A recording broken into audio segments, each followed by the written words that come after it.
Welcome to बोलते हाथ। Taurus बुर्ज सौर, आपके लिए अगस्त का महीना कैसा रहेगा?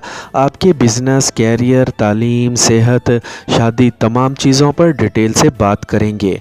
सबसे पहले बात करेंगे आपकी सेहत की। तो 7 अगस्त के बाद सितारों की कंडीशन अच्छी नहीं होगी, तो आपने अपनी सेहत का ख़ास ख्याल रखना है। और अगर तालीम की बात करें तो अगस्त का महीना आपके लिए ठीक रहेगा, लेकिन कभी कभी आपका पढ़ाई से मन भटक सकता है। और अगर आप पढ़ाई पर पूरा फोकस बनाकर चलेंगे तो आपको परेशानी नहीं होगी। मैरिड लाइफ की बात करें तो अगस्त का महीना अच्छा रहेगा। ख़ास तौर पर 18 अगस्त के बाद मरीख़ की कंडीशन ज़्यादा बेहतर होगी, तो आपका अपने पार्टनर के साथ ताल्लुक़ अच्छा बनेगा, आपकी अंडरस्टैंडिंग अच्छी होगी, दोनों में कुर्बत बढ़ेगी और आप एक दूसरे के मज़ीद करीब आ सकेंगे। और इस महीने आपके लाइफ पार्टनर के कैरियर में बेहतरी की उम्मीद है। देखा जाए तो पूरा अगस्त का महीना आपके लिए ठीक रहेगा।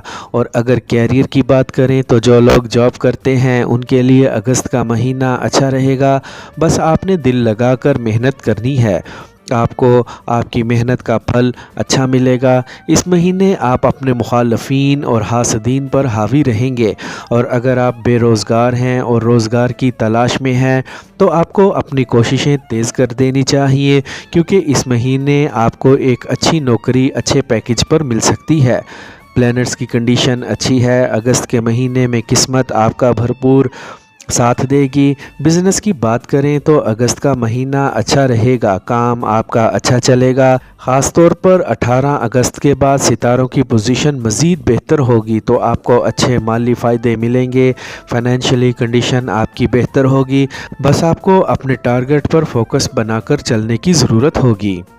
और अगर आप शेयर मार्केट या स्टॉक मार्केट का काम करते हैं तो आपके लिए भी अच्छे की उम्मीद की जा सकती है।